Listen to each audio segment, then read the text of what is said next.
Hey, and welcome into the Big Ten Huddle. I'm your host, JR. We got a lot to talk about going on in the Big Ten. Here at the Big Ten Huddle, we cover every Big Ten team while challenging the SEC bias and having a few laughs along the way. Joined tonight by Zack Guggenheim, and tonight we are going to be looking at some camp buzz, different things going on, couple injuries to look at, couple of different positions for different teams that maybe the starter could be different. We'll talk about that. In addition to that, we have our takeaways from the AP Top 25. And finally, I have decided if each team will be better or worse on offense in the Big Ten this year. We'll go through that. We'll get Zach's opinions and talk through all of those things. Please do leave a 5-star rating, whatever podcast platform you're listening to. It really does help us out. Follow us on Twitter /X, TikTok, Instagram at the Big Ten Huddle, and you can catch the Big Ten Huddle every Monday through Friday on the podcast. Finally, buy some Big Ten Huddle merch down below. The links are below.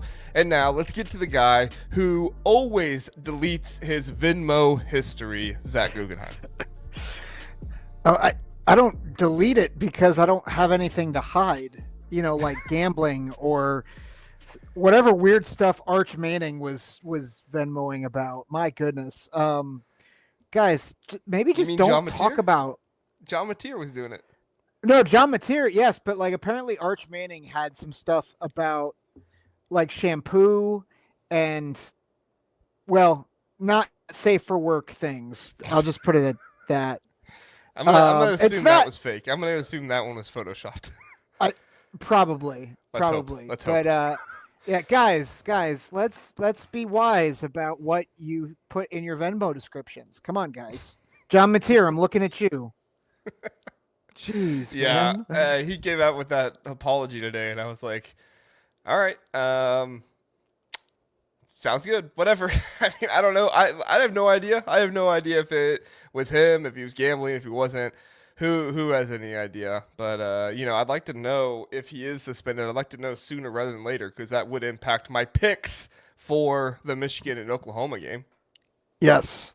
So, by the way, a lot of people are coming to Mateer's defense on this, like guys like Joel Klatt, and they're like, we have NIL and all this other stuff. We're making all this money, and now we're going to be upset about gambling. Yeah, we should be upset about gambling because of the ethics of the game. Like, if this actually happened, this is not a Big Ten homer, shill. This is me saying, just like what we talked about with Michigan for, over and over and over again, if it threatens the integrity of the game, you have to do something about it. Yeah. And we talked about it when it happened with the Iowa players. When the Iowa players did it, we were like, they should no longer play. They should have no place to play in college football for the rest of their careers. You do that one time, and don't get me wrong, I'm all about forgiveness. Like, I want to forgive people and I want to help people do things right. But there is so much into the game that can be messed up, screwed up. I would consider maybe like a 2-year ban or something like that. But I mean, at the end of the day, you can't let this kind of stuff happen and then just get right back into it. That's if John Mateer did it. Who knows? Yep. Agreed. So I thought at first it was photoshopped. Then he came out and said the stuff, and I was like, okay, I guess it was. Yeah, it's wild, man. Yeah. John Mateer, everybody. Let's see who we got with us. If John Mateer's in the chat, that'll be crazy. Brenton says, checked my Venmo. It's all nearly sportsbook deposits. Well, Brenton, just don't join a college football team anytime soon, and you're good. You're good. So, Dorian reposted the stream. Dorian, thank you for doing that. We really appreciate that. Anybody else who's listening on Twitter, please do repost the stream.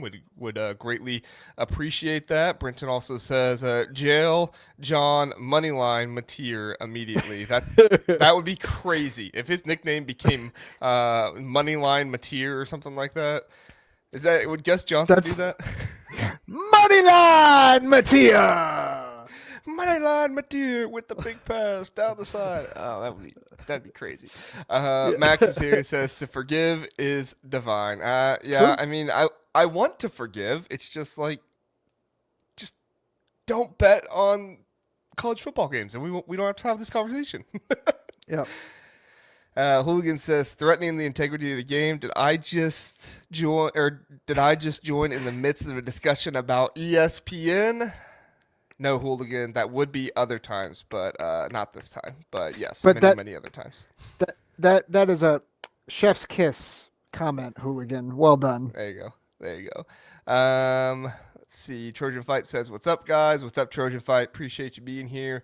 Joshua Justice says, "I don't mind them gambling on games that have nothing to do with." I do think that's different in college football. Like, you don't have a whole bunch of buddies on teams. Like in the NFL, you might know a bunch of guys on the other team, right? And so you could have that like information, I guess. So I don't know, but it just feels like too much of a slippery slope for me. Even if it's not your team that's playing, it feels like you're getting too close to it. You know what I'm saying? Yeah. So. Yeah. I feel like I don't know if I'm in the camp of like once and done like you are, but there should be some sort of penalty for it. And yeah, like and regardless of what people think, there's a reason why Pete Rose has been like banned from the Hall of Fame in Major League Baseball. Like it's a big deal. And so I don't understand why people are just brushing it off. Like I get the whole we want to empower college athletes. Also, if you're going to empower them, you also need to hold them accountable when they cross the line. This was crossing the line. Yeah, I mean the athletes have so much power right now. It's like I don't know how much more empowering we need. They're making millions of dollars. They make 10 times as much as I do at my day job. I don't know how much more empowering they need. Jeff is here. Big Jeff says hello, boys. Big Jeff will be on here later on for the second segment. We'll get to that when it's time. Trojan Fight says JR really had me thinking USC was going to be ranked. I've been had. Hey, they were like 28th in votes or something like that. So they were close, but alas, they did not believe enough in USC. So AP poll voters. We'll talk about them here soon. We'll talk about them. Dorian says, hi, guys. Hello, Dorian. Thanks for being here. Blue Wolverine says, hello. Hello, Blue Wolverine. Thanks for being here. And then finally, Dave says, at home with above knee watching the show on my phone, have the 1972 Rose Bowl on the TV. That sounds like a great night. The Big Ten Huddle and the 1972 Rose Bowl doesn't get better than that. It's a good combo. There you go. All right, let's get to our stuff here because we got a lot to get to in the show. So as we normally do, let's start with the fall camp buzz. Zach, got a lot here. We don't have to talk about all of it, but we'll talk about some of it and see where you want to go first. So first things first, Ryan Day had a press conference and he compared the Ohio State quarterback battle between Julian Sayin and Lincoln Kienholz to the Joe Burrow, Dwayne Haskins quarterback battle. That's insane. That was his very first year as the offensive coordinator at Ohio State. Insane that he is making that comparison. Definitely want to touch on that with you later. Oregon football's 5-star recruit suffered a broken leg during fall camp. That would be Trey McNutt. We wish him well. Hopefully quick healing there. Obviously terrible that would happen. On the better news, Jonathan Smith says he is hopeful that Jack Velling will return to practice by the end of the week. Michigan head coach Sharon Moore says the O-line is pushing their defensive line in a back and forth battle. I don't know if you have any thoughts on that, Zach, but that was intriguing to me that Sharon Moore came out and said that. Few more. Ohio State star transfer offensive tackle Ethan Onionwa is rumored to have lost the left tackle position and is battling for the right tackle spot with transfer Phillip Daniels. Now, there is more to the story here. We heard more from the offensive line coach for Ohio State today, and he kind of downplayed that a little bit. So if we talk about that, we'll get there. And then the Illinois wide receivers have been really impressing in camp. Colin Dixon, Hank Betty, Malik Elzy, however you pronounce it, Hudson Clement, Justin Bowick, Braden Trimble, ton of guys. They've all been impressing. They're still looking for that number one guy, but it sounds like the wide receiver core for Illinois is doing some good work. And then just two more. Mark Gronowski, talked about him last episode, Zach. he is as dynamic of a quarterback as it gets, apparently, to the Big Ten Network's Jake Butt.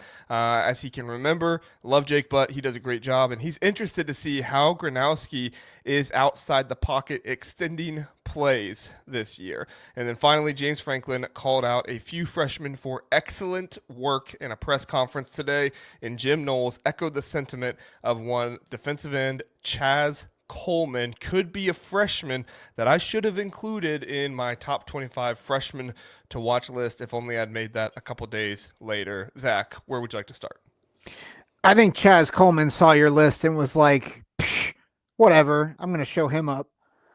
He probably did. He probably watches the Big Ten Huddle every night. Yes, as he should. I think just the first thing that I would want to bring up is it stinks when you're a 5-star guy and you expect to get some, at least some reps, and then you break your leg. So, prayers up for Trey McNutt. Feel bad for him.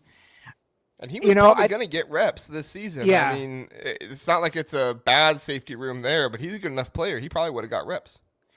Yeah, he would have gotten reps, and it certainly isn't like a thin room, but there is a reason why they went out and got Dylan Thieneman.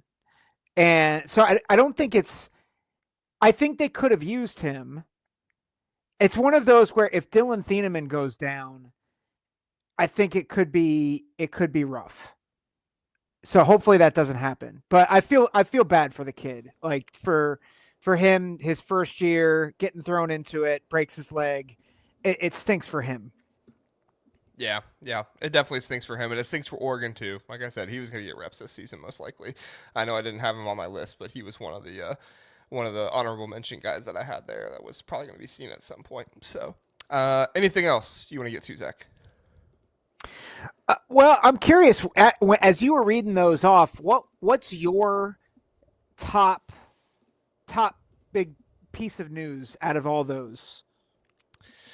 Yeah, I think the most important kind of game-changing news is the Ryan Day thing about Joe Burrow and Dwayne Haskins is kind of interesting, but I don't think it's like anything groundbreaking. I don't think it changes my opinion much of the battle. I think, honestly, like the most groundbreaking news in here is Sharon Moore saying the offensive line is pushing their defensive line going back and forth. Now, when I first heard that, I thought he meant like they're getting a lot of push on the defensive line and they're kind of winning more, but it sounded like when I listened back to it, he was getting at, they're not just, getting destroyed by the defensive line. Like they're kind of holding their own and they're making it more difficult for the defensive line than some people might have anticipated, because there has been a question mark about Michigan's offensive line. They did name a starter, I believe it was today or yesterday, Giovanni El Hadi. He is going to be starting for them at guard. And Andrew Sprague is most likely going to be starting for them at right tackle. However, I don't think he was named a starter yet. But that left tackle position, still up in the air. Evan Link, Andrew Babalola. There's another guy in there too. I think it's mainly between Link and Babalola, though. But it's going to be really interesting to see what happens with this offensive line. It's normal fall camp kind of question mark stuff, right? Is this the offensive line better than we thought? Or is this the defensive line worse than we thought?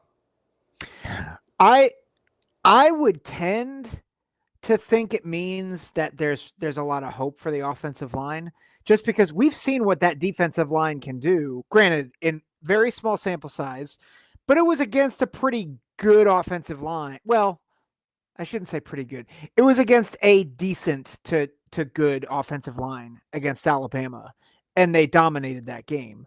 So Now, could that have been maybe a little fool's gold? Perhaps. So we'll see. Maybe the bowl game was more optimistic, but I tend to think that the offensive line pushing the defensive line, that is more positive than it is negative, in my opinion. Okay. All right, I like that. Hooligan reposted the stream. Hooligan, thank you for doing that. We appreciate that. Anybody else out there on Twitter/X, if you want to repost the stream, that would greatly help us. And look at that, we got a Darth Ducky here with us on YouTube. Thanks for being here, Darth Ducky. Love the duck emojis, and the big duck, inflatable duck there that goes on the water. I was upset the inflatable duck wasn't in Vegas. I wanted him somewhere, but he wasn't there. So we'll have to figure out how he gets there next year. Or wherever they're going next year. I don't know where they're going for Big Ten Media Days. All right, one more, Zach. Anything else here catch your interest that you want to comment on really quick? I'm just glad that Ryan Day didn't say the quarterback battles like McCord and Brown, because that would have given me so much less confidence. So that's my main thought there. Yeah. I mean, I think from what I was listening to, and I didn't get exactly the whole thing. I was listening to something else while I was listening to it, but it did sound like he was more talking about the competitiveness. He's not trying to compare Julian Sayin and Lincoln Keenholz to the abilities of a Joe Burrow and a Dwayne Haskins. It sounded like he was more talking about just the competitiveness of the battle and how much how difficult it's going to be to decide between the two. But I think, from paying attention to at least what's been said by reporters the past few days, sounds like Julian Sayin's really kind of pulling ahead in this one, and will most likely get this decided, if not something by the end of the week, probably sometime next week for Ohio State. Yep. And then Lincoln Keenholz is going to transfer, and he's going to lead LSU to a national championship. So, yeah.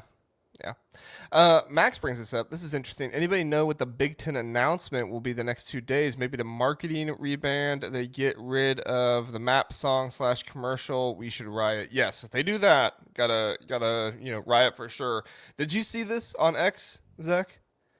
Yeah, I was seeing some smoke. I don't know how much I buy it, but I was seeing some smoke that it might signal expansion, which I think is crazy. But why would you have the lock? Like, wouldn't you unlock it if you're going to add more?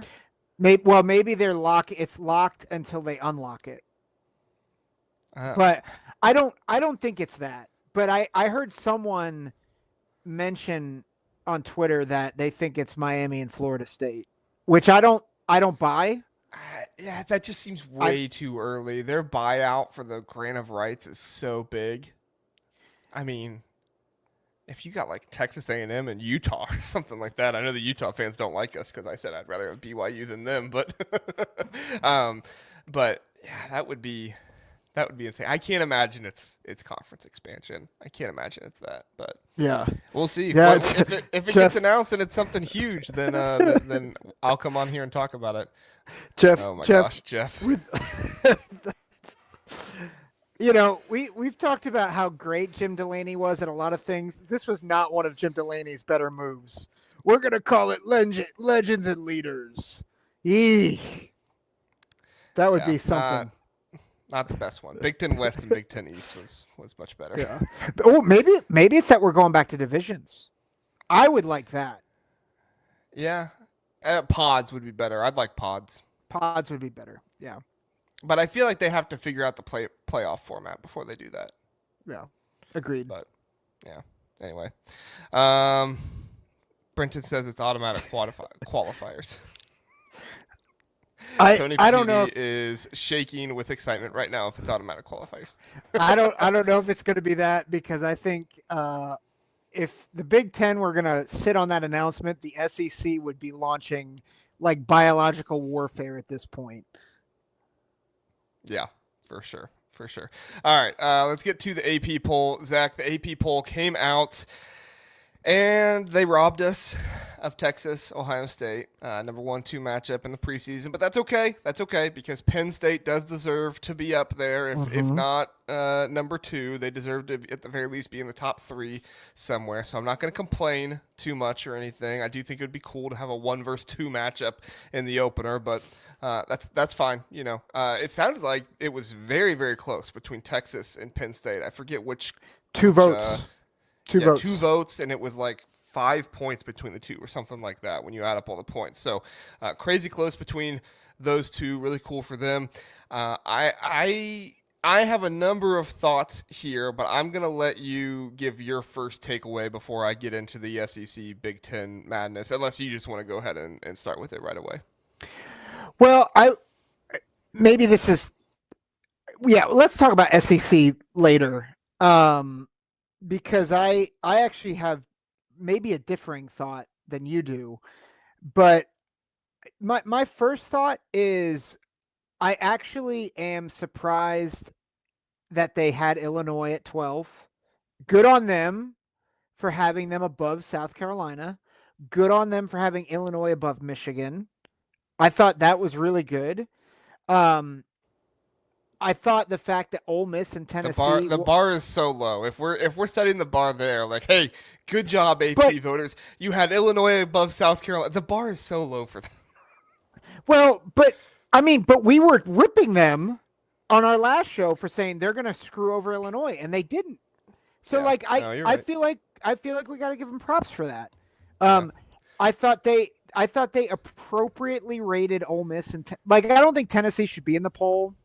But they're 24th. So, again, good for them. They didn't completely overrate Tennessee. They didn't completely overrate Ole Miss. I thought, they have Boise State as the token group of 5 team in there because, of course, they do. I think there's a lot of this where I'm like, it's not terrible. I will say I think there probably should have been a USC or an Iowa down there. I think if they didn't have Boise, Washington, Nebraska, but at the same time, USC was 6-6 or 7-6. Iowa was disappointing last year. So I can understand why they don't have them. I can understand why you don't have Nebraska in there because they're very much in a prove it to us. So I don't have a ton of complaints in this. I still, probably the biggest question mark, aside from SEC stuff, which we'll talk about, is the smattering of ACC and Big 12 teams where you're like, is K-State really going to be 17th? Is Iowa State really 22nd? I think that's maybe where some of my questions are. But Miami 10th, what are we falling for Miami to be the cream of the crop in the ACC? That's probably my big takeaways is I'm not sure the media actually knows what to do with the ACC and the Big 12. No, they don't. Can I go on a rant now? Go ahead. Okay. Go ahead. Why in the world are we ranking 10 SEC teams in the AP poll, Zach? It's a record. It's a record for the most teams ranked in a preseason poll ever.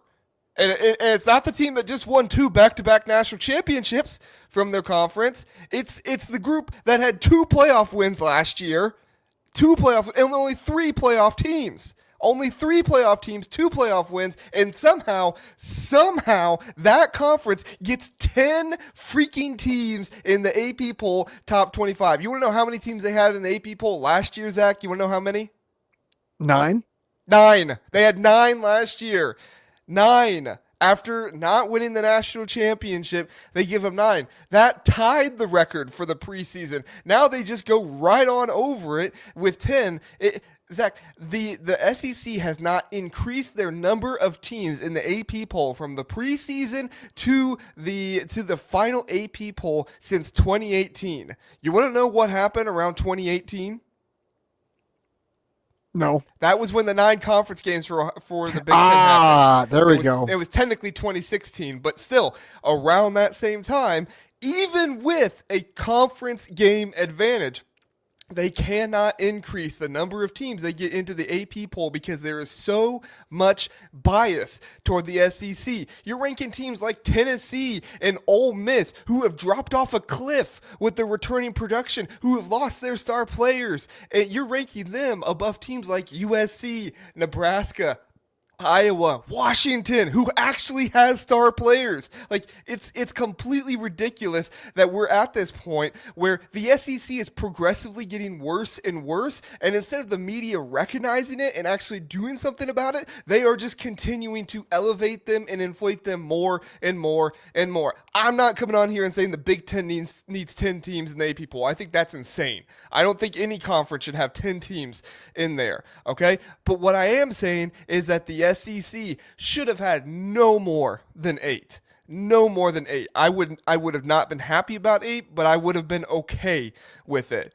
The fact that they had 10 teams and you don't see USC, who by the way beat number 9 and beat number 19 on here last year. I know the USC didn't have a great year in the Big Ten, but do you think maybe that's because the Big Ten is just that tough? Do you think maybe it's the travel? Do you think maybe they're going through a lot with Notre Dame on their out-of-conference schedule in addition to 9 conference games? Do you think maybe that's really, really difficult for them to do? No, because nobody actually has any objectivity here. Oregon's traveling nearly 9,000 miles to play different games. USC's right behind them with about 8,000 miles traveling around, and they're like, oh, well, dopey Tennessee should just still be up there.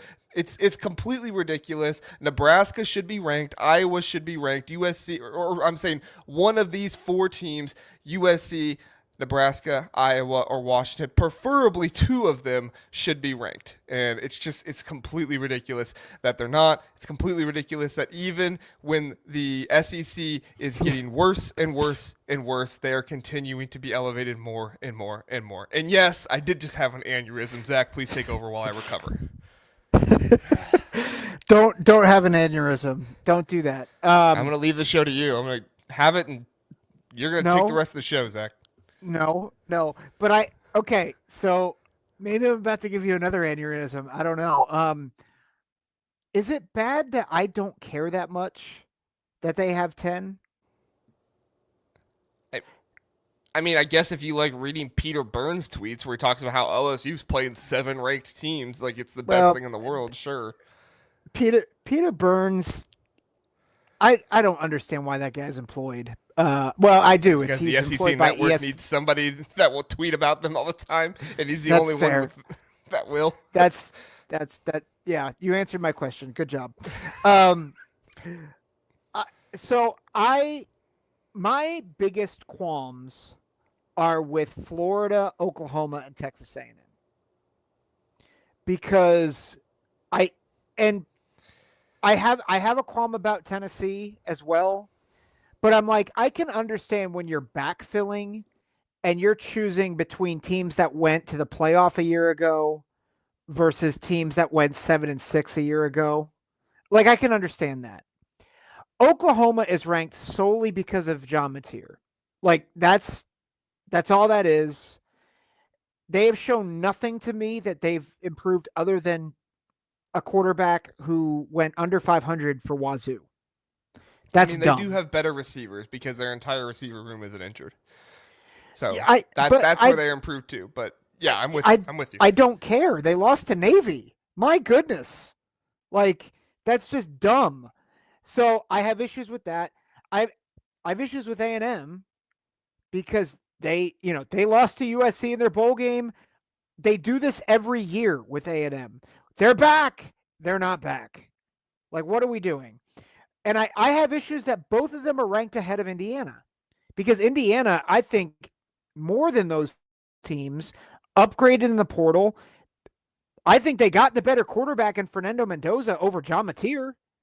So, like, if we're going to rank it because Oklahoma got a good transfer quarterback, okay, apply the same logic to Indiana, who, by the way, was a playoff team a year ago. I don't care what their schedule was. They upgraded in the portal. Good for them. Zach, but Zach, Indiana and Illinois only beat 1 ranked team. Yeah. Maybe that's okay. You make a good point. I can't believe that was actually used on me today on Twitter. They said, well, Indiana and Illinois only beat 1 ranked team.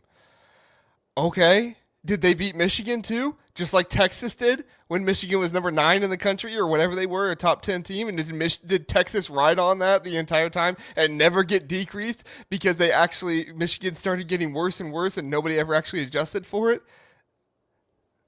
Anyway, sorry. It's I'm not fair. trying to go at Michigan right now. No. I mean, I'm just. Ultimately, I think what's going to happen, and I think Jeff makes a great point. Oh, shoot, wrong one. The preseason rankings don't get me upset at all. Just go out and win and things will take care of themselves. I think if Michigan takes care of Oklahoma in week 2, Oklahoma's going to be out of the poll. And they're going to go back to irrelevancy. And so I think that's part of it. I think if USC, if they start out hot, which they should with their schedule, they're going to make it back into the poll. I think if Nebraska starts out hot, they're going to make it back in the poll. And hopefully, this is my hope. And someone was, maybe it was you, maybe it was someone else. They talked about how overrated the SEC has been. That will be more and more the talking point if they lose and don't perform, which I think we're going to see. I think Tennessee, where they're at, with all their losses, including Nico, do we really think they're going to have enough wins to stay in that bottom part of the poll? I don't think so. I think the same thing is true with Oklahoma. I think the same thing is true with A&M. I think we're going to see some teams drop out. And I think if the Big Ten teams actually do their job, they're going to build staying power, which unfortunately, I thought one of the great things about a year ago was we had a lot of parity in the middle of the league, right? Minnesota was decent. Rutgers was decent, but it led to I think their gain was other teams lost. So Washington, if Washington beats one or two other teams, they're probably ranked preseason. USC, if they're 9-4 last year instead of 7-6, they're probably ranked. So in some ways, I would argue that some of these Big Ten teams have kind of shot themselves in the foot, but they can rectify that this year. To your credit, USC was 28th in the preseason poll, or in others receiving votes. Yeah, 28th or 29th. Yeah. So they win a couple games, teams will lose, they'll be in the poll. So I'm less concerned about the amount of teams. I'm just grateful that certain teams are lower, because I was terrified that Tennessee would be 15th. And I'm there's no reason why they should be 15th. So I understand what you and Jeff are saying, and I respect it, but I completely disagree. Because it just goes to show how much bias there is in the AP poll. And again, you have 9 conference games for the Big Ten, which means if the Big Ten plays and wins, they're going to be knocking another Big Ten team down. Yes, if Michigan beats Oklahoma, Oklahoma will most likely not be ranked, or at least be on the fringe of not being ranked. But if Michigan in week 4 beats Nebraska, Nebraska's going to be nowhere close to being ranked. And if Nebraska beats Michigan, Michigan's going to drop like flies down lower, because it's going to be thought, oh, well, Michigan lost to Nebraska. They're not even a ranked team or anything like that. So that's the biggest issue for me, is it's the perception of it all. If Michigan beats Oklahoma, that's great. That's awesome, and that will definitely help. But then if Michigan goes on to lose to Nebraska, or if USC goes on to who's somebody they're playing early that could be ranked. I mean, if they go on and lose to Illinois, people don't view a loss to Illinois, although the number is up there, they don't view that the same as a loss to, South Carolina or Florida or something like that, because they're not of the SEC conference. And so that's where the biggest issue is. It's showing the bias that the media has, number one, and number two, it's setting things up in the future, because Big Ten teams are going to mostly beat other Big Ten teams. And when that happens, and if Indiana beats Illinois, or if Illinois beats Indiana, you're going to see Indiana drop out of the rankings, just like you would see Michigan if they beat Oklahoma. Oklahoma drops out or is on the very fringe of dropping out. And Oklahoma might not even drop out if that happens. So That's my biggest thing. It sets Yeah. the stage for where everything is in college football. It talks about the ranked wins and everything else, which is just such a bogus stat, and it makes it more difficult for other teams that should be given the opportunity. Auburn got more votes to be ranked than Iowa. Let that sink in. Auburn got more votes to be ranked than Iowa. Auburn's about ready to fire Hugh Freeze. It's just completely ridiculous. Yeah, and just to be clear, I'm not saying that it doesn't matter. I'm just I would agree. I do think it makes it uphill, like it's an uphill battle for other Big Ten teams. When you're already starting at a steeper hill than the SEC because you have 9 conference games. Yeah, I think more my point is I think this could have been prevented if USC and Washington and Nebraska and Iowa, to be honest, didn't shoot themselves in the foot. Like, I think that's because that this this conference bias is going to happen. It would have been a lot harder for them to do it if Washington went 8-5 or 9-4 a year ago instead of 6-7. Yeah. And I think that's like, I think you are valid in your thought. I can understand why it went this way because Big Ten teams didn't do what they needed to do a year ago to kind of get themselves in a good position. And to be fair, neither did ACC or Big 12 teams. Well, yeah, but the ACC and the Big 12 are nowhere near what the Big Ten is. Yes. Oh, absolutely. I'm just saying, like, if we're going after the SEC, you got to consider those teams too. Yeah. All right. Anything else here before we move on? Only that I just want to make sure that you're healthy, that everything's okay. No aneurysms moving forward. We good? Yeah, we'll see. Not making any promises yet. Music says here, M-U-Z-I-K. That's a fun name. Music, I don't think I've ever seen you here. Welcome to the channel. Thanks for being here. Says the SEC is way overrated. This is how they stay in the poll because they get to start way ahead of everyone else. I could not agree more. And that's something we talk about all the time on here. And it's that stupid ranked win thing that Peter Burns is tweeting out there and everything else. It's such an misrepresented stat that Anyway, agreed. Agreed. We gotta move on, but I did want to bring music up there because I think you made a really good comment. We have other really good comments too, just don't have time for all of them. Thank you everybody for being in the comment section in the chat. You all do a great job and we appreciate reading those. All right, better or worse Big Ten offenses. Now, might ruffle some feathers here, and that's okay. I am not necessarily basing this on if a team. So I'm kind of basing this off of two things. Number one, I'm trying to look at the stats from last year and say, well, they have better stats, number one. And then number two, do I feel like the personnel is better than what they had last year? So I'm trying to kind of go at this from two different angles.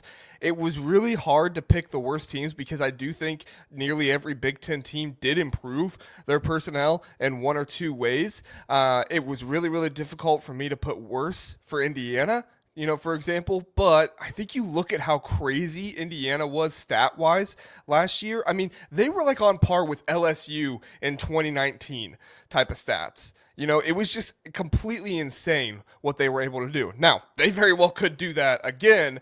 So at the very best, it's probably a push.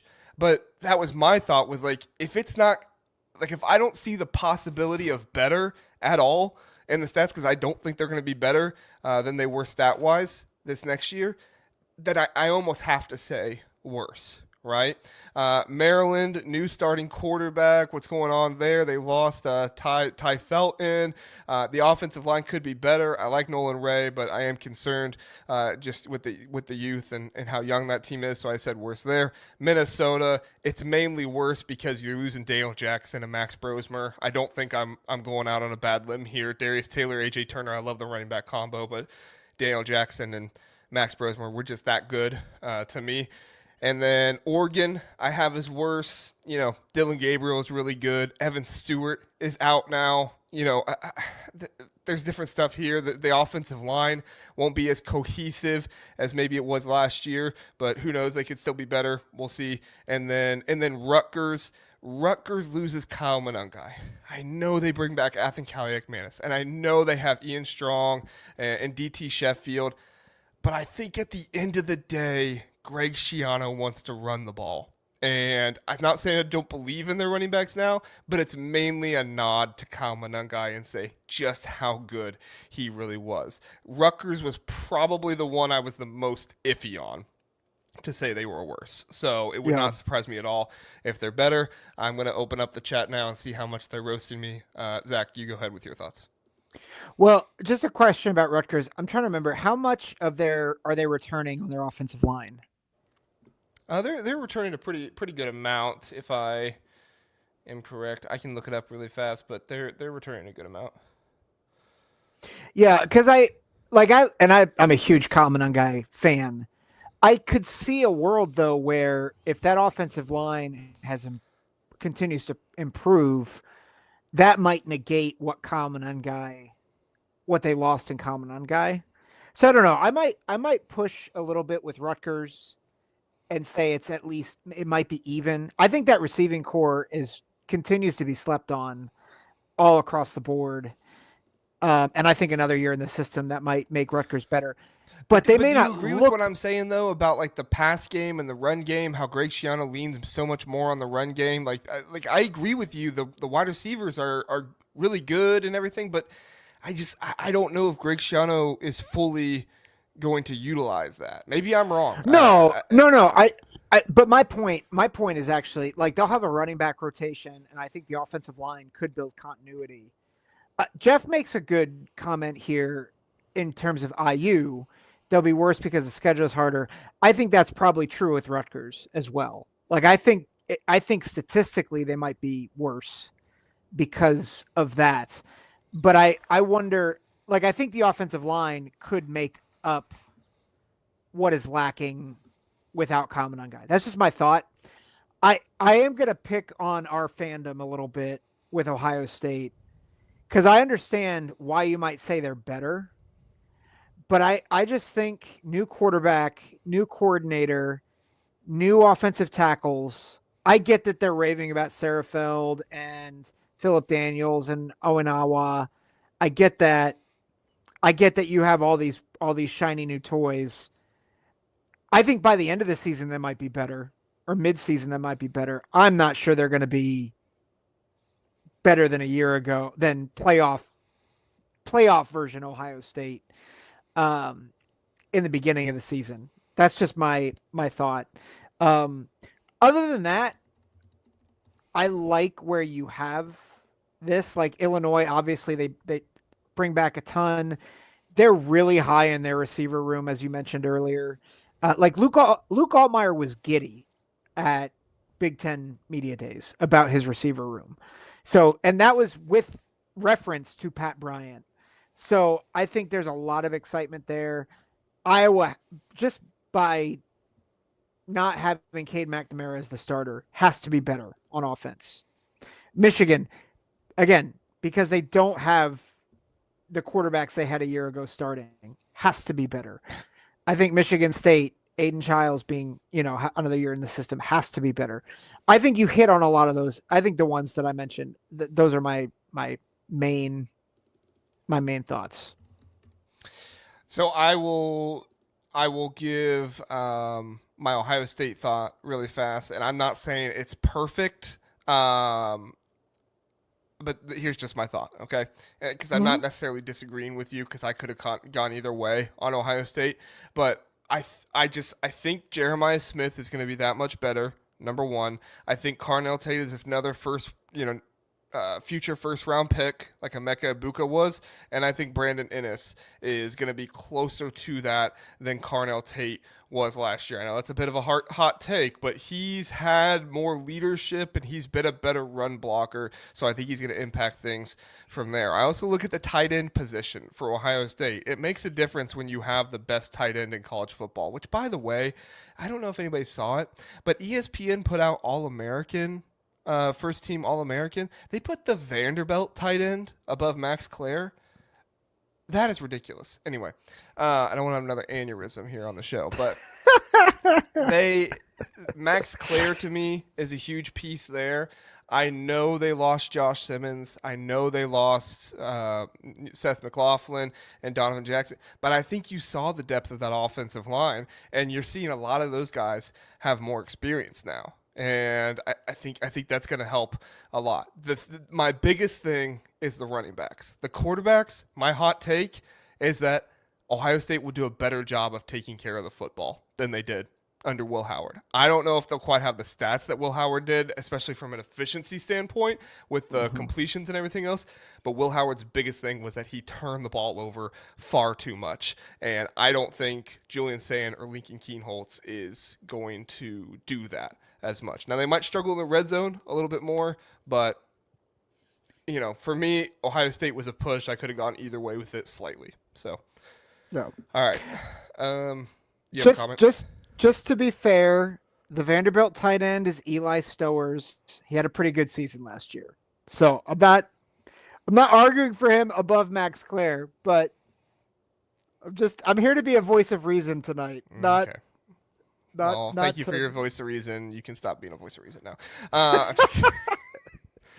right, so if I had to name my most improved offenses, the ones that I'm like surefire, they are better. I feel way better about them this year. Not like better as in they were bad. Well, some of them were bad, but just way better because of the way things are gonna improve for them. I feel better about Michigan, UCLA, Michigan State, Wisconsin, and Illinois. You have any argument with those 5? No, I mean I think what you're targeting is better quarterback play, more continuity, and those are the things that are important. It's like quarterback play, offensive line play, continuity. Yeah.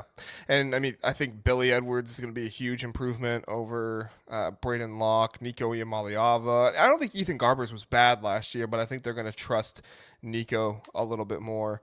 Bryce Underwood is a definite improvement over Davis Warren. There's rumors out there that Davis Warren is last on the depth chart in that quarterback room right now, which is just insane. But that's the way things are. I think Luke Altmaier is going to take a big step, not just be a gamer this year, but and not to say that in a bad way. Luke Altmaier was really, really good last year, but he's going to have more command of the offense and stuff like that, I think. Any other offenses that you'd want to mention as big improvers? Do you mention Nebraska? I did not.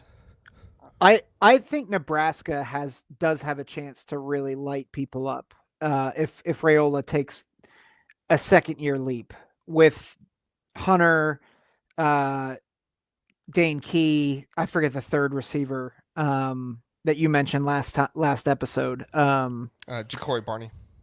Yeah, Barney. Freshman last year, had a really good season. Yeah. I think they are positioned to be much more effective offensively. Yeah. Yeah, honestly, I would have probably put Nebraska in there over Wisconsin, but again, I have a rule in my life. I can't trust Nebraska. Sorry, Nebraska fans. I just can't trust it until I see it. That's fair. Yeah. Okay, I have the stuff here for the Rutgers offensive line, and then we'll move on. So Holland Pierce, they lost. Did they lose Asamoah? I believe they lost. Asamoah's back. Okay. Asamoah Zelinskas is back. Felter is back. Needham is back. I think Felter was the one that got injured early on. Okay. And then Taj White. So yeah, pretty much everybody is back except Holland Pierce.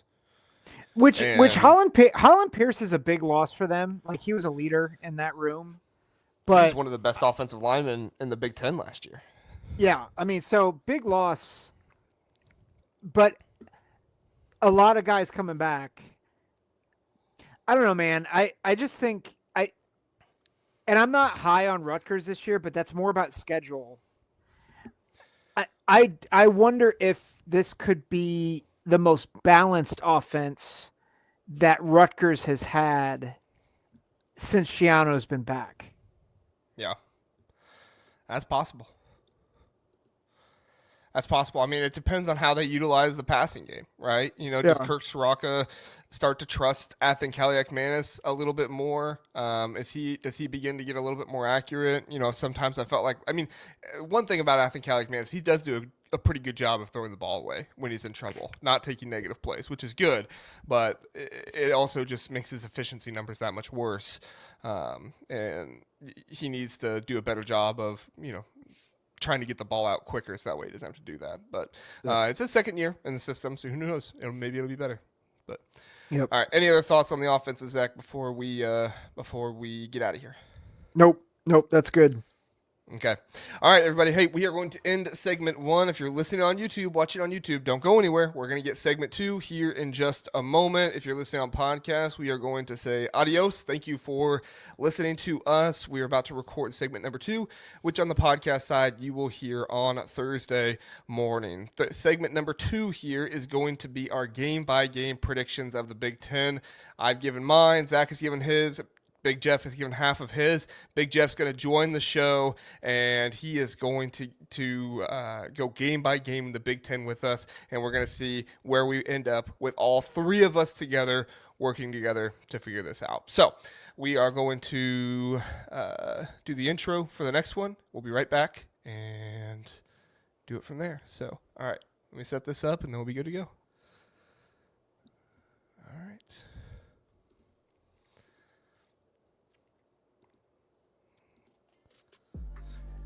Hey, and welcome into the Big Ten Huddle, where we talk every single Big Ten team challenging the national bias of the SEC and having a few laughs along the way. I'm JR, joined today by Zach Guggenheim and Big Jeff to be talking game-by-game predictions in the Big Ten. If you like this type of content, Big Ten focused, some anti-SEC sprinkled in here and there, hit that like button, subscribe for more Big Ten content and thoughts. You can also catch us live on YouTube on Sunday, Tuesday, and Thursday nights for our Big Jeff's Insights episodes, where Big Jeff comes on, gives his thoughts on whatever article or whatever it is he's working on. Always insightful, always good stuff there. Become a member, subscribe to our basketball channel as well, and follow us on TikTok, Twitter /X, Instagram, all those at the Big Ten Huddle. Now here's the guy who might be the only one in the country who's not very interested in coaching in the SEC, Zach Guggenheim.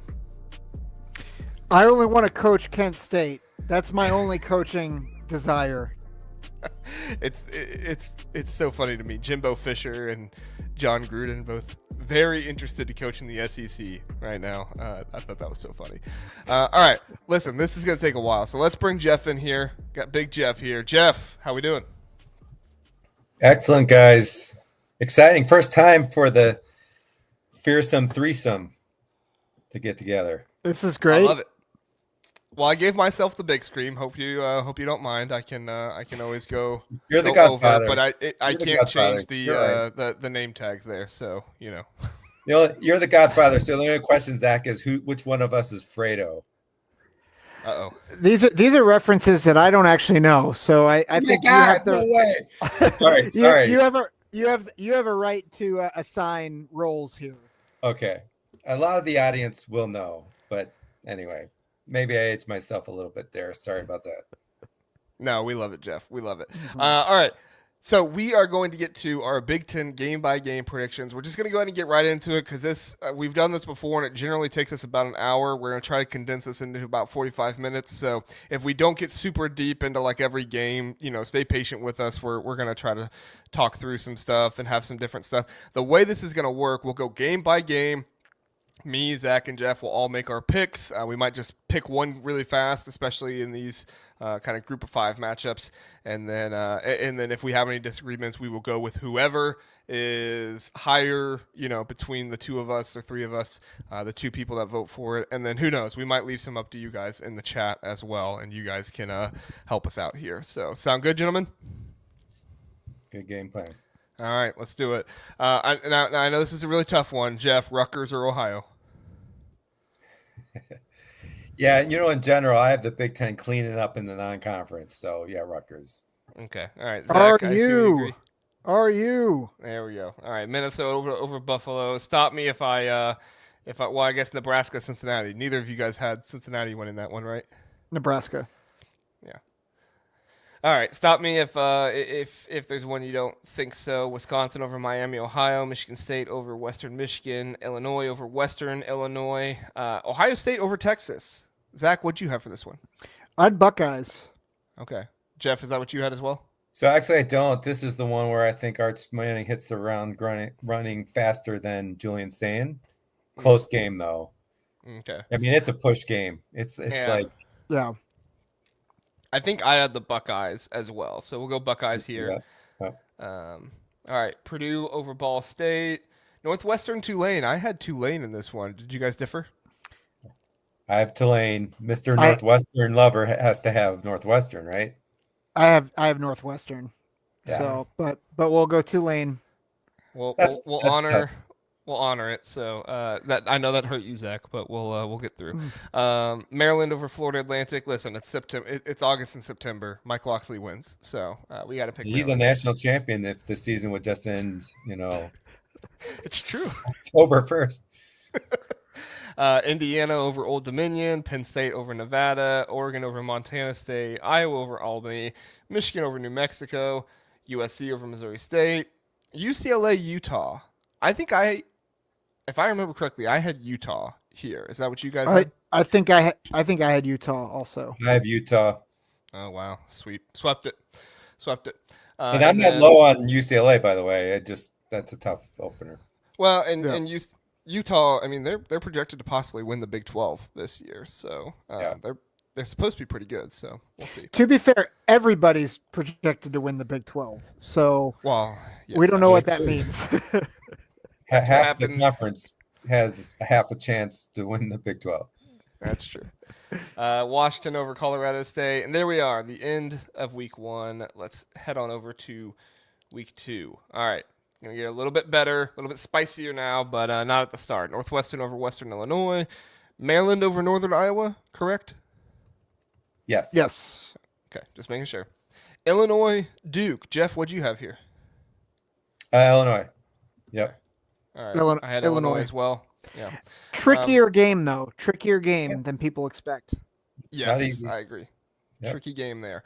Iowa State. I had Iowa here, even though it's on the road. I think Mark Gronowski comes out in this one and plays well and proves himself to some of the rival fans that are not really Gronowski lovers. Zach, where are you at? Yeah, Iowa. I think the past 5 years, the road team has won. I think that's the stat. Oh wow. So I've got Iowa. Okay. I have Iowa. Yeah, and it's no slouch to Iowa State. Iowa State's going to be good this year. They've lost some of their really good receivers, but Rocco Beck is still there, and I mean Matt Campbell's done a good job there. So this is actually one of the most interesting games to watch every year, actually, for people. If you want to tune into something, this is a good one. I always love the Iowa State game. It's a fun one. Yeah. All right. Indiana, Kennesaw State, Penn State, Florida International, Minnesota, Northwestern State, Ohio State, Grambling, Rutgers over Miami of Ohio, Oregon over Oklahoma State. Both of you guys, right? Yep. Yeah. Okay. Wisconsin, Middle Tennessee. Jeff, what'd you have here? Boston College, Michigan State.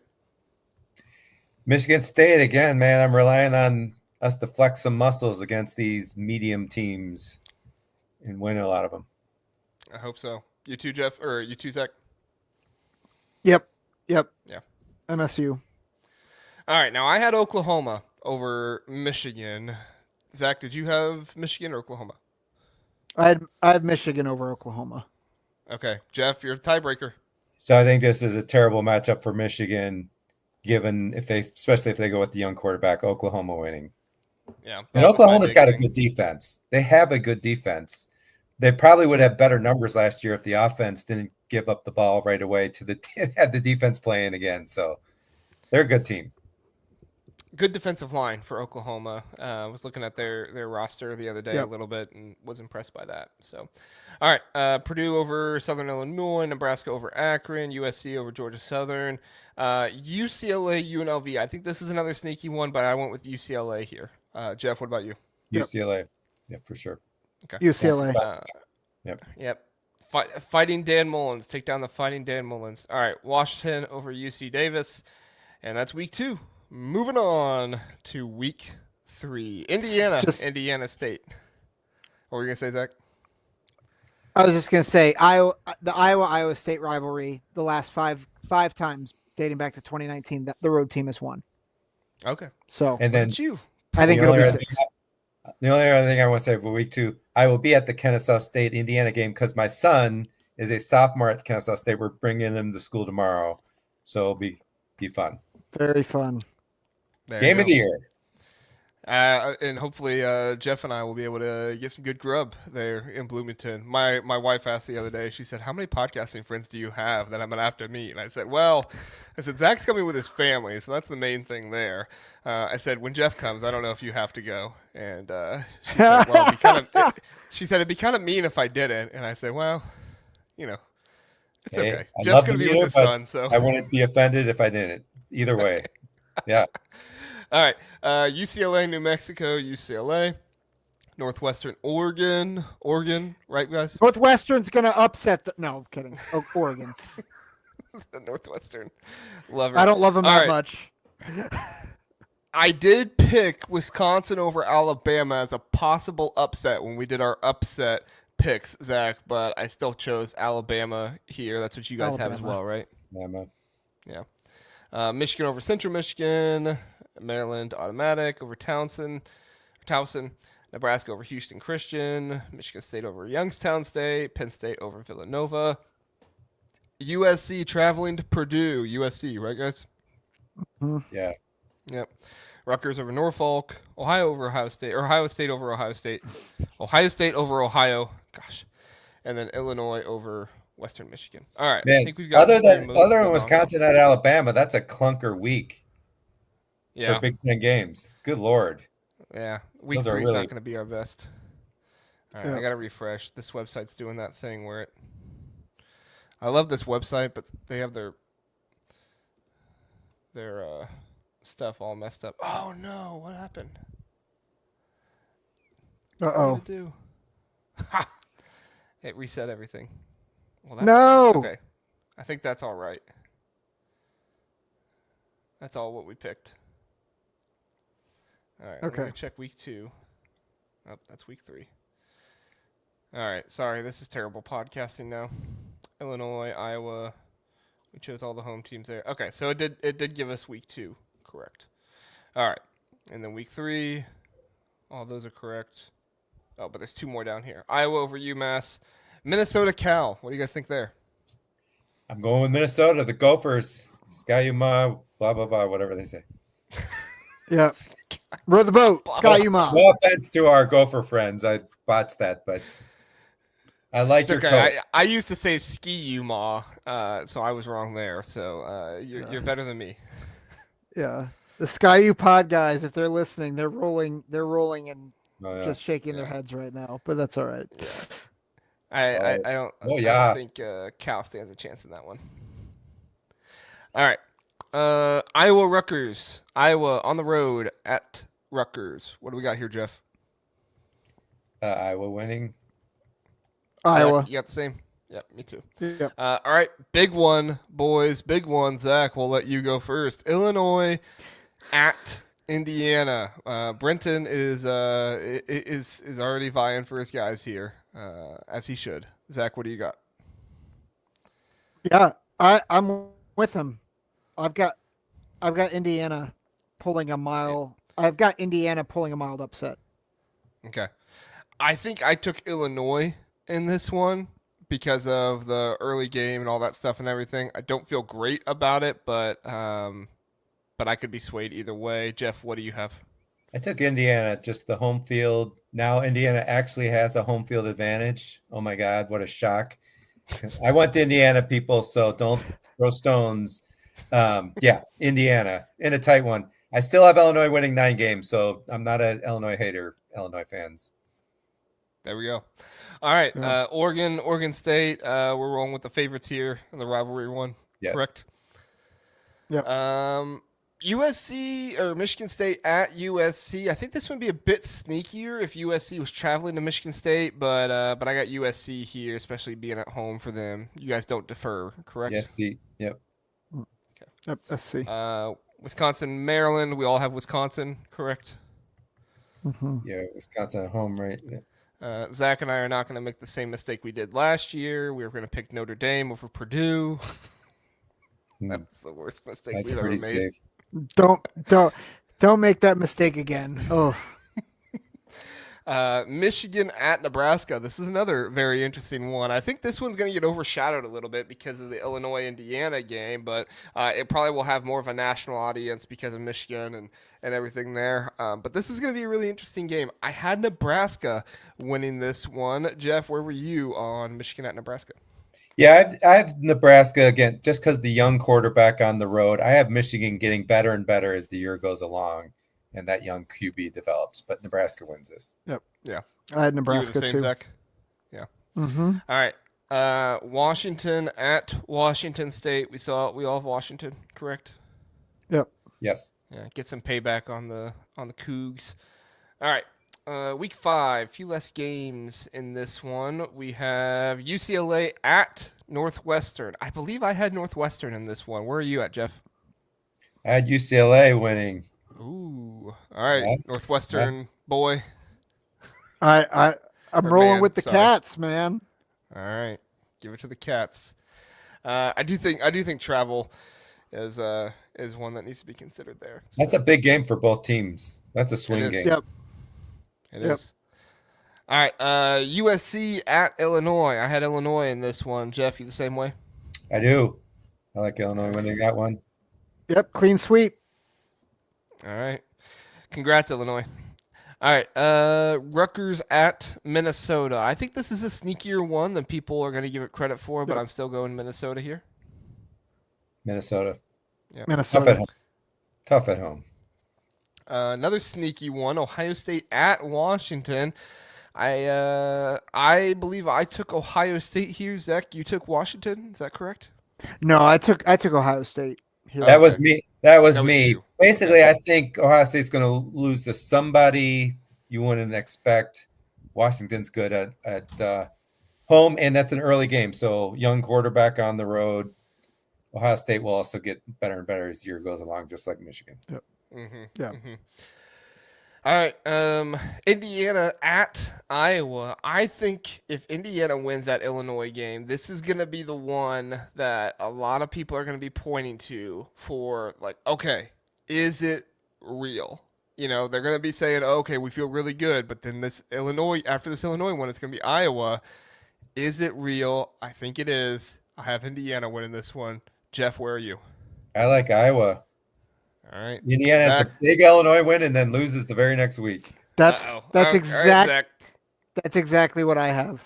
Ah, all right, Indiana fans, you can't be mad at me because I picked you. Be mad at the other side. I have of the IU here. still going 9-3. Let's not get carried away here.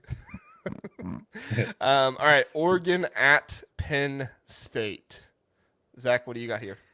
Nittany Lions Yeah, at home. Jeff, you the same? Common theme: young quarterback on the road equals L. Yeah. All right, Penn State gets that one. Penn State wins a big game. Nobody can say anything to James Franklin ever again. Top 10 All win right. it will be at least. What'd you say?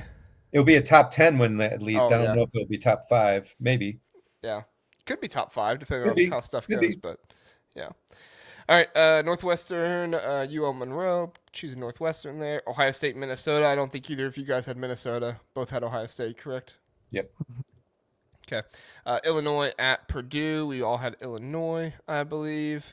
Yep. Penn State at UCLA. Penn State here. Yep. Wisconsin Okay. at Michigan. Michigan. Everybody had Michigan here, correct? Michigan. Yep. Yeah. Washington at Maryland. I think we all had Washington there. And Yeah, but if then- Washington beats Ohio State, I could see the hangover traveling to Maryland. Yeah. And Maryland having one of those just stupid upsets. I gave this to Maryland because I had to have them winning somewhere. Because I don't think they're terrible or anything. So I actually had Maryland. I Well, don't feel this is super strong. this is what Maryland does too, right? Yeah. Like Maryland will come in and play against a team and just give like a really, really good game to some of these better teams in the Big Ten. So I think it's more likely Washington wins, but Now that you guys are talking about it, I wouldn't. It's kind of wild because I have Washington winning against Ohio State, then everyone's telling them how great they are. They go on the road, travel across the country, and lose. That's actually a pretty good scenario. Yeah, do you know who would be the most? Do you know who'd be the most angry in that scenario?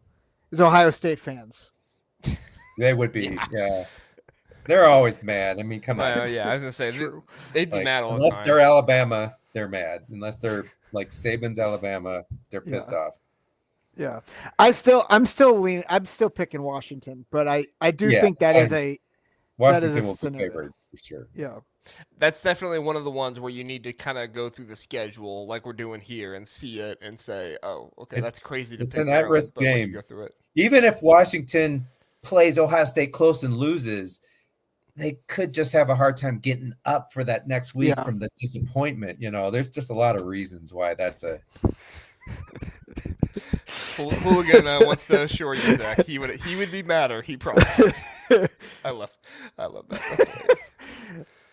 We love you, Hooligan. Thanks for joining us tonight, man. We gotta have Hooligan on the show again. It's been too long since we've had Hooligan on here. Hooligan, I know, man. Here soon. All right, Michigan State at Nebraska. Listen, I picked Nebraska here, but I gotta be honest. This feels like one where Michigan State, maybe just kind of unloads and has a really good offensive game. Maybe Nebraska a little bit later in the season maybe isn't playing as well. I don't know. I'm still picking Nebraska here, but this is one I would not be surprised if Michigan State gets the win here. I like Nebraska. They're coming off a bye week. I think they'll be focused. Yeah. Okay. Yeah, I agree. All right. Next, week 7. If I'm missing any games here, please let me know. Like I said, this website sometimes can have some games that kind of get missed a little bit. So if anything happens, please let me know. All right. Rutgers at Washington. Washington, correct? Mm-hmm. Northwestern at Penn State. Penn State. Ohio State at Illinois. Zach, what'd you have here? I have Illinois. Ooh. Jeff? Ohio State. Yeah. Ohio State starts to lock in midseason. There you go. Ohio State currently sits at 10-1 if they get this win. Okay. Nebraska at Maryland. Nebraska here, right, guys? Mm-hmm. Yes. I think this is actually where I had Maryland getting a win is what I had here. So I'll go with Nebraska like you guys are saying, but this is actually where I had Nebraska falling short the road trip. Purdue at Minnesota, I believe. Mm-hmm. Indiana at Oregon. Zach? Oregon. No, not even being in Indiana right now is going to sway you. No, it's in Autzen. Yeah. I just think that I think the travel. Yeah. Oregon. Yeah, that's the toughest part. I mean, we were literally talking about it. If one of these two games between Oregon and Penn State for Indiana was just at Indiana, I'd feel better about it. But it's such a tough road trip. All right, Michigan at USC. I had USC winning this one. Jeff? Actually, I have Michigan, believe it, actually winning this. This was a tough game. This is a total swing game. I have Michigan winning as Underwood starts to get his legs underneath him here. Michigan's coming off a bye here too, right? No, Wisconsin. Bye. Oh, that's right. They play Wisconsin. USC, but okay. I'm trying to remember who I picked in this one. I don't feel strong. I mean, this is. You want to let the chat decide this one? We could. I was leaning I think I'm leaning USC just because of home, but I think by this point I agree with you, Jeff, that I think Michigan might be the better team. I mean, I actually like USC. I think they have the biggest upside. They could the most potential to grab a playoff spot, and you're like, whoa. But I don't disagree. I think we should leave this one up to the chat. I think this next one will give us a little bit of a decision here. So put it in the chat. Who do you think will win, Michigan or USC? Michigan at USC. Chat. We'll count it up. We'll let you decide. Britton already says he's got Michigan. So we'll see what everybody else says. All right, Iowa at Wisconsin. I had Wisconsin in this one. I think Luke Fickell gets his guys going. I think the culture that they've been preaching, they've been talking about, gets shown here.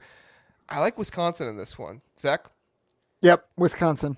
I have Wisconsin. These are great games, though. These Oh, are yeah. so rock fight. This should be a rock fight if Wisconsin gets back to playing defense. All right. If you give a little bit more time for the Michigan USC, because it's tied right now, so we need somebody to break the tie in there. UCLA at Michigan State. If this was a neutral site one or at UCLA, I think I'd pick UCLA here, but the travel is no joke, so I'm picking Michigan State. Jeff, you the same way? Michigan State. Sparty. All right. Very good. All right. Darth Ducky comes in with the final vote to seal it here. Michigan over USC. There you go. Excuse me. All right. Michigan gets the win. Moving on to week 8. Opening it up, we got Nebraska at Minnesota on a Friday. Love the Friday games. I think they're very, very fun. Jeff, who do you have in Nebraska at Minnesota? I actually have Nebraska winning this one on the road. I had Minnesota in this one. For that to happen, Raiola has to outplay the young quarterback for Minnesota, basically. Clearly outplay. And I think he can. I think I had Nebraska as well. Yeah, you had Nebraska going like 9-3. Mm-hmm. No, Right, I think I Nebraska. had him 10-2. Oh, that's right, you did. I had You a him lot higher of I had a lot of 10-2 teams. Yeah, you love the second place tie. All right, Indiana or Michigan State at Indiana. I think we all have Indiana here. Mm-hmm. Hey, this one's gonna be a barn burner here. Purdue at Northwestern. Zach. Northwestern by 3 scores. I have the Cats. Yeah, I got the Cats too. All right. Oregon at Rutgers. I know they're on the road, but I'm going Oregon here. Correct, both of you guys. Oregon. Yep.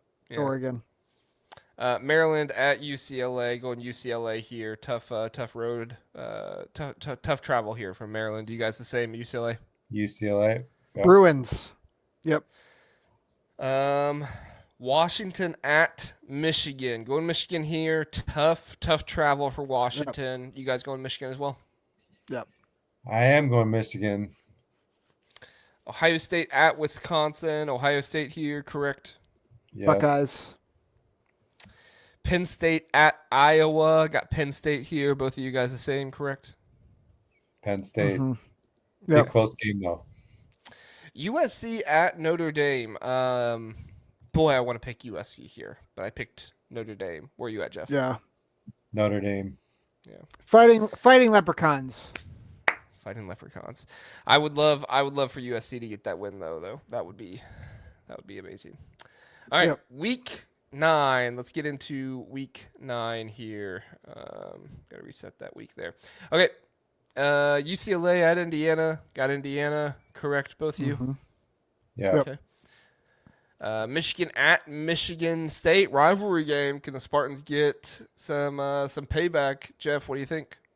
Michigan. I have the Spartans.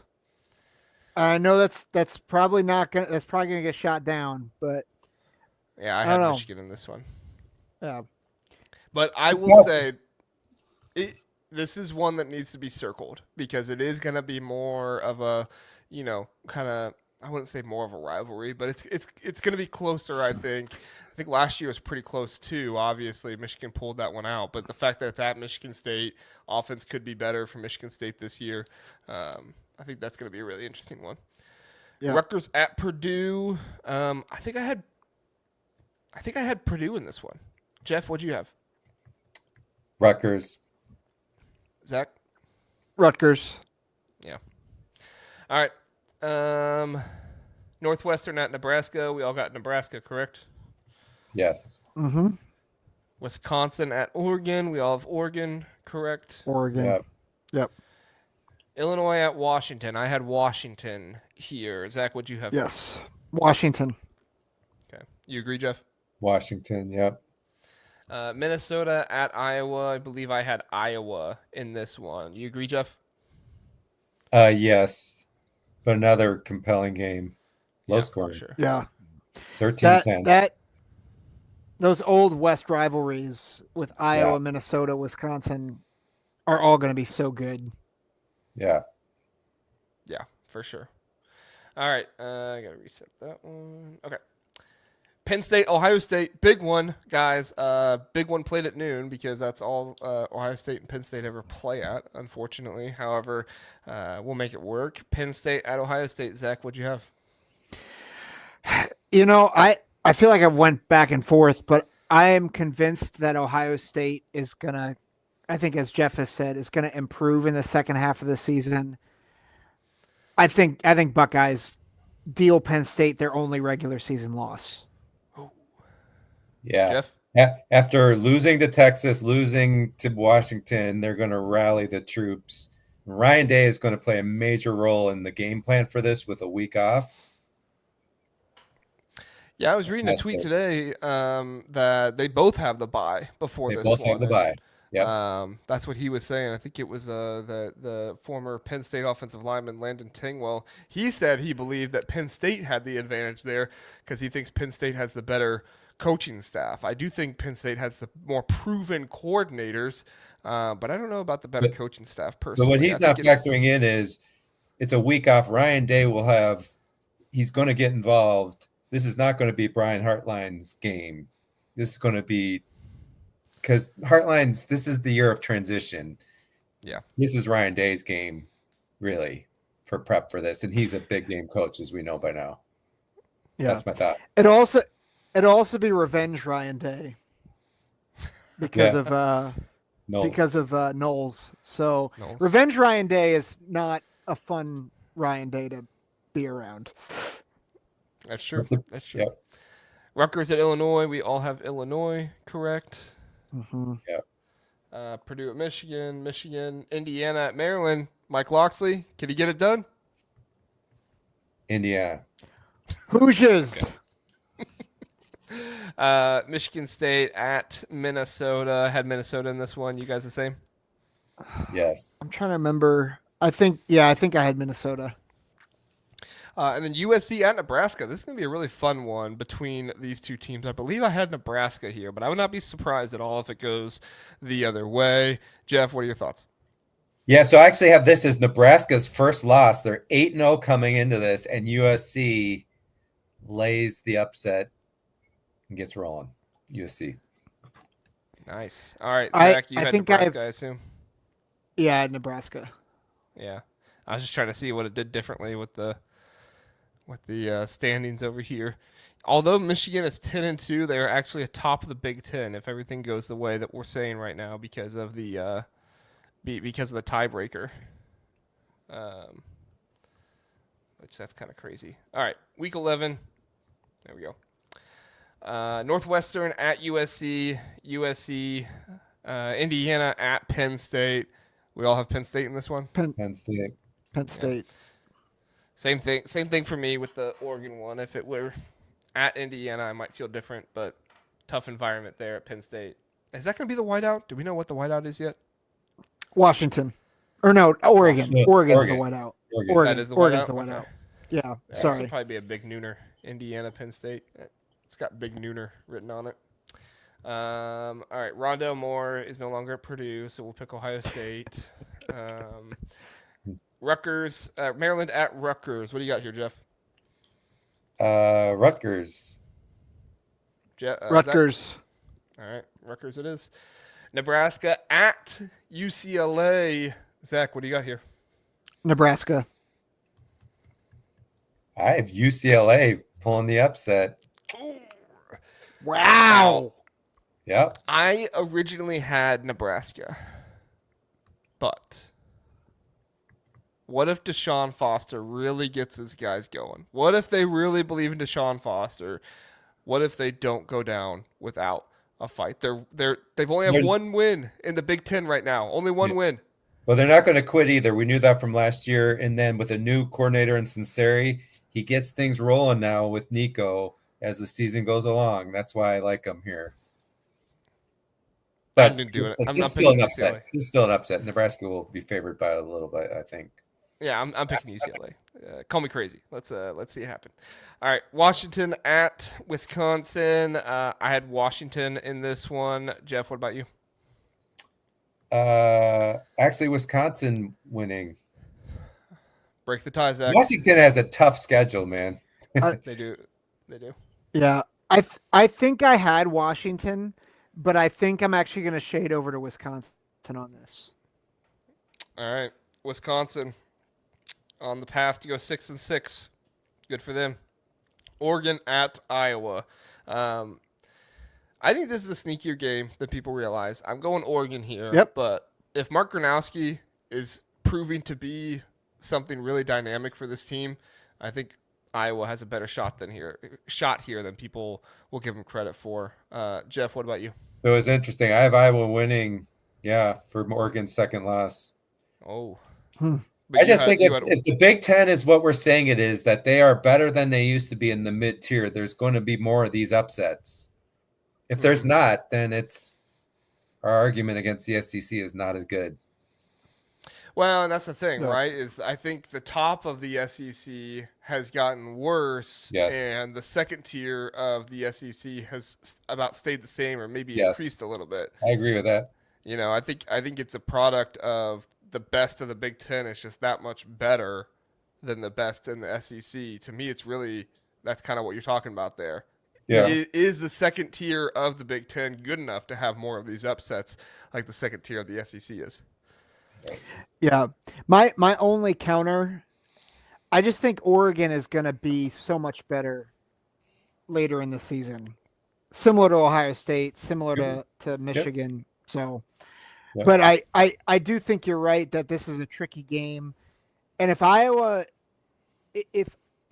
defense really rounds back into form, I like week of, I might pick Iowa, but right now I'm sticking with Oregon. All right, good deal. Picked Oregon there. All right, Minnesota at Oregon. We going Oregon again here, guys? Yep. Oregon. Yeah. All right, Wisconsin at Indiana. We all got Indiana here. Hoosiers. Yep. Penn State at Michigan State. Got Penn State here, correct?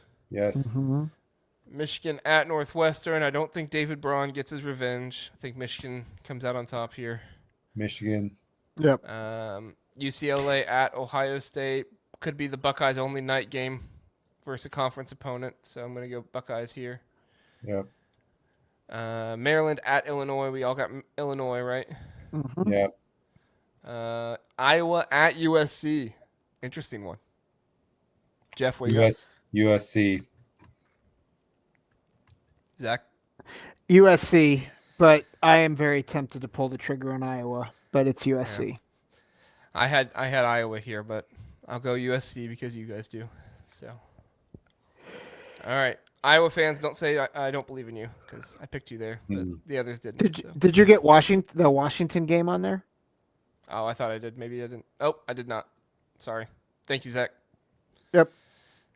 Washington over Purdue. All right, Minnesota at Northwestern could be a sneaky one. Zach, what do you got? I got the Cats, man. I got to live up to a reputation, apparently. So go Cats. All right. I got the Gophers, so it's up to you, JR. I gotta pick it. I got the Gophers. In this one. Sorry, David Brown. Sorry. That's fair.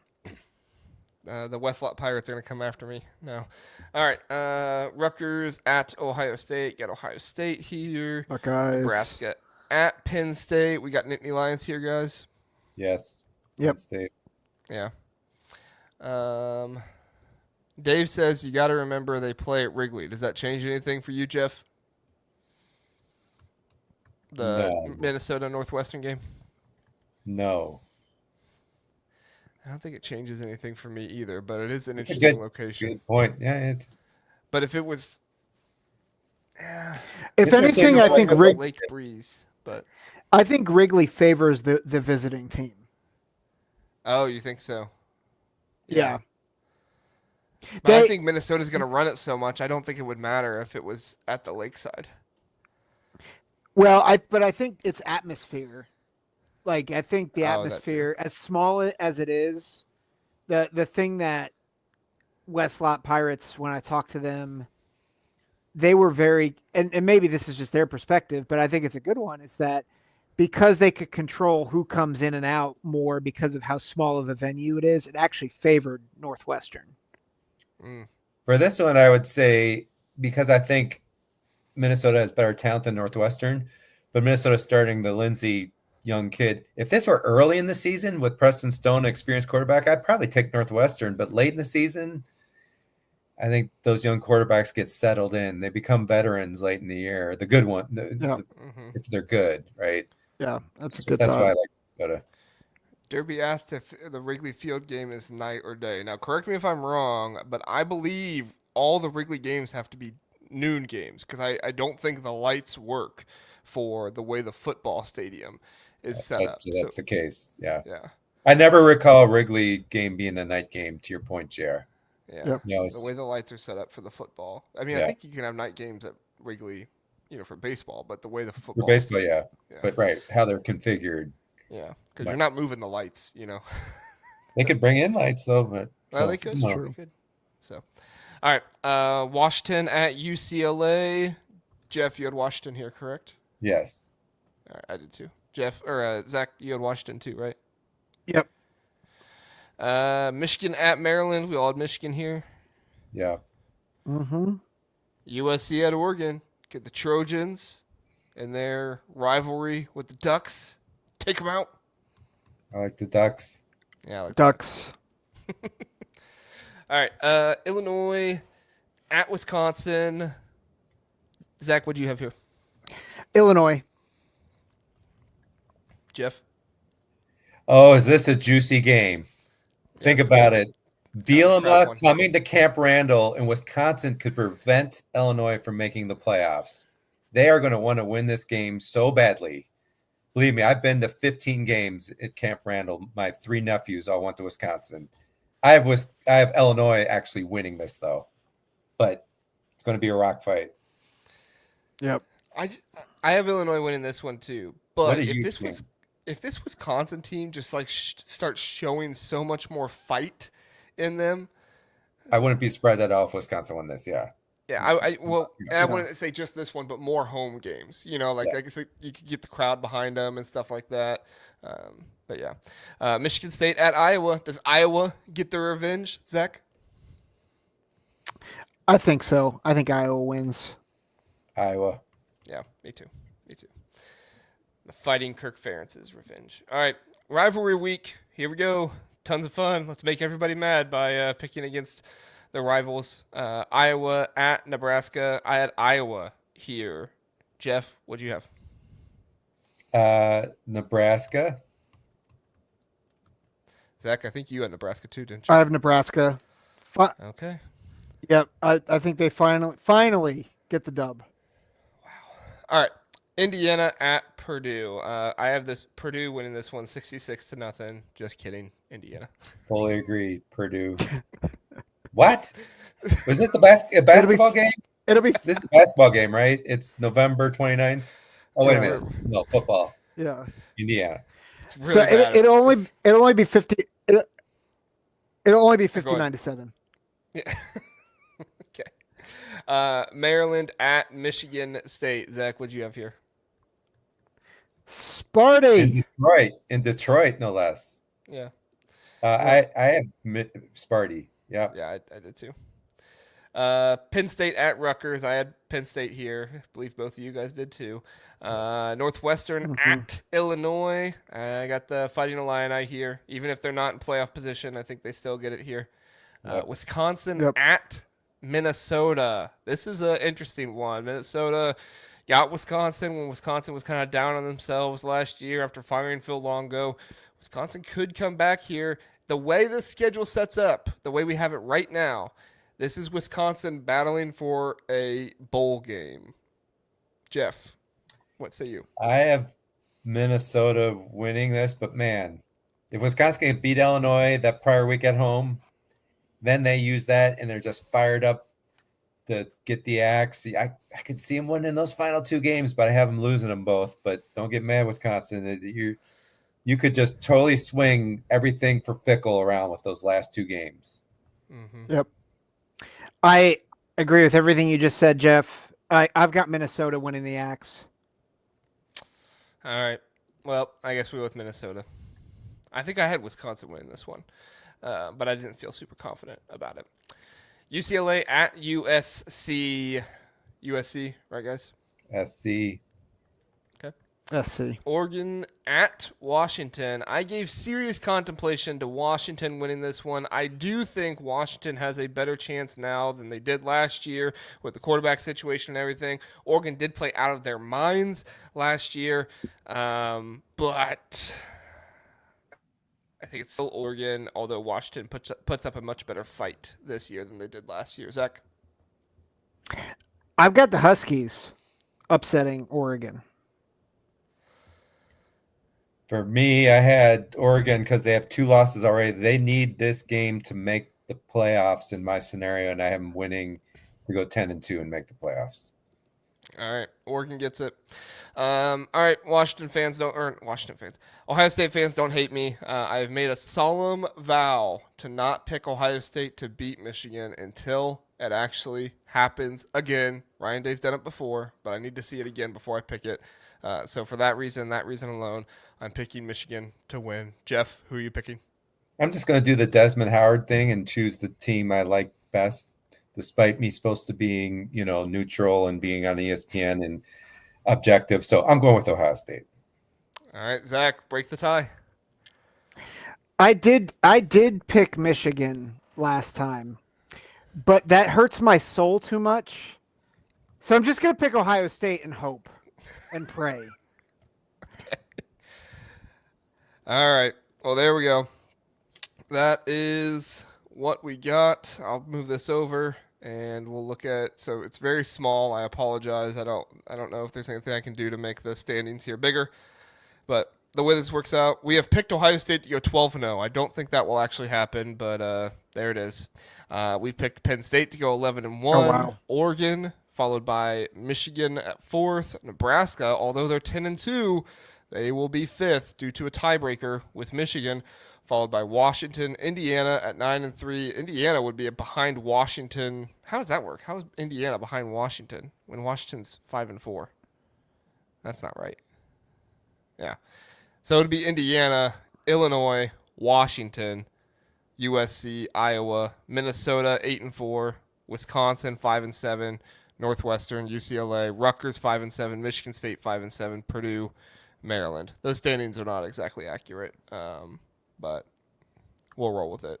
So, thoughts here, guys, before we end it.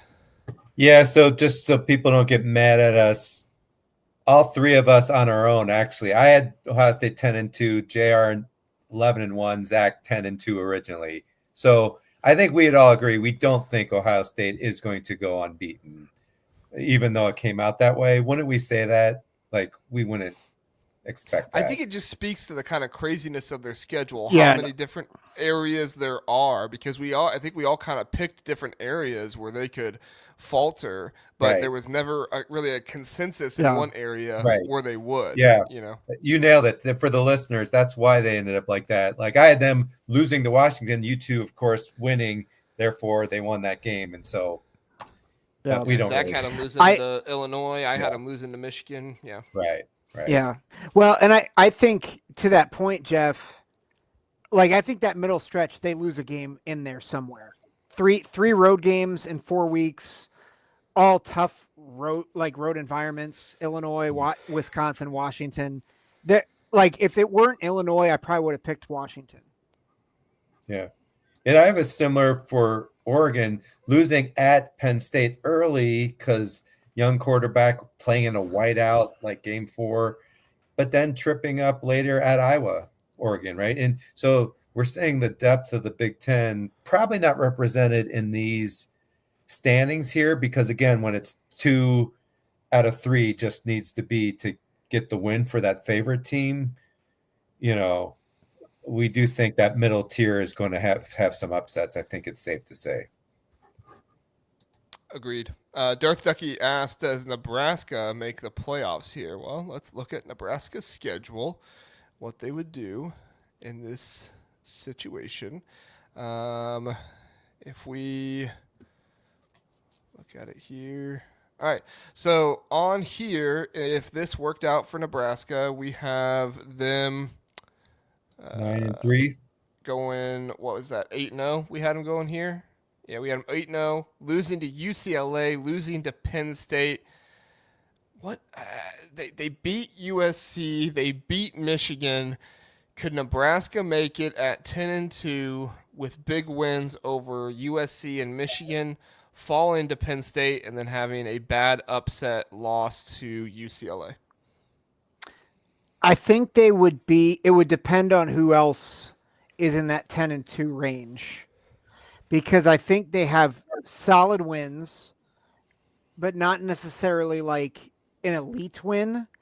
And I think, especially with what we were saying before with SEC teams, I could see where there's a narrative out there that Nebraska just doesn't have the schedule or the marquee wins. But I would tend to think they would get in. Yeah, and I do think this is where the AP poll maybe means a little more at the end. At the beginning, it doesn't mean much at all. But I think a 10-win Big Ten team is most likely going to make it. Mm-hmm. Not for sure, because it does depend. And frankly, it depends on how many SEC teams also are 10-2. Let's just be real here. Mm-hmm. If it's between a tiebreaker with a Big 12 team that's 10-2, I think we'll win those tiebreakers. The Big Ten will win the tiebreakers with the Big 12 and the ACC. We just might not against the SEC. Mm-hmm. Agreed. I think the losses coming late in the season would be the biggest thing here. Like if they lost to, Cincinnati instead of UCLA, I actually think they have a better chance. Although Cincinnati would be a worse team, I actually think they would have a better chance because of the early loss. And then I don't think a loss to Penn State in their second last game would hurt them that much. If weeks 11, 12, and 13 they go 0-2, I think that could push them to outside the top 15, unfortunately. It really, this also is where how you play against like that at Penn State. I agree, JR. They don't have to. If they lose that game, it's not going to kill them. But if they lose 40-7, that looks really bad. People are going to remember that. The second last game of the year, they got smoked in Happy Valley. That doesn't wear well, right? Mm-hmm. So how you can survive it if you get help, right? Because Indiana survived although I don't think they got smoked or murdered like some people on Twitter want to tell me they got. However, I think it helped that Alabama lost to Oklahoma, right? I think it helped that Ole Miss had that loss to Kentucky. I think if you're 10-2 this scenario, you probably make it, but I think you need some help from some other teams not performing as well. Potentially, yeah. Mm-hmm. So. But I like the chances of 10-2. Yep. I do. Me too. I do too. All right. Anything else, gentlemen, before we get out of here? Fun stuff. Sometimes, like when the Big Ten West teams are playing each other, and now that Nebraska's looking better, it just adds. You see Illinois, Iowa, Minnesota, Nebraska. It's like, oh man, a road game there is just a risky game for anybody, Yep. Totally agree. Agree. All right. Thank you so much for being here, everybody. Thank you, Jeff. Thank you, Zach, for being here. This is a fun little exercise. We'll put a graphic together with all this stuff and put it out there on Thursday morning. And we appreciate you all watching and listening on podcast. Check us out Thursday night, me and Big Jeff, for the bottom half of his Big Ten predictions. Will be a fun episode there. Jeff, any thoughts on that before we're done? Yeah, they're hard to predict. I think any team in the Big Ten, you could say some positive things about. Purdue, even with a new coach, Northwestern, moving into a new stadium next year. So even if they are bad this year, as long as they're competitive. So I think every team in the Big Ten has some really positive things to be thinking of. It just might not show in the record this year. Yep, I agree. Dave says, good work, guys. I agree with everything except Minnesota losing to Nebraska. It doesn't really show it here because the standings have Minnesota down at 11th, but holy cow, if Minnesota goes 9-3 this season, I mean, people got to start recognizing PJ Fleck if that happens. Holy cow. Yeah. That'd be a huge, huge success for Minnesota. Redshirt freshman quarterback. You just lost Daniel Jackson. You go 9-3 if that happened. That'd be awesome. That'd be awesome. All right, everybody. Thanks for being here. We appreciate it. We appreciate Zach and Jeff being here with us as well. Have a good one, and Jeff and I will see you on Thursday night or Friday morning when the podcast episode is posted there. Thanks. Have a good one.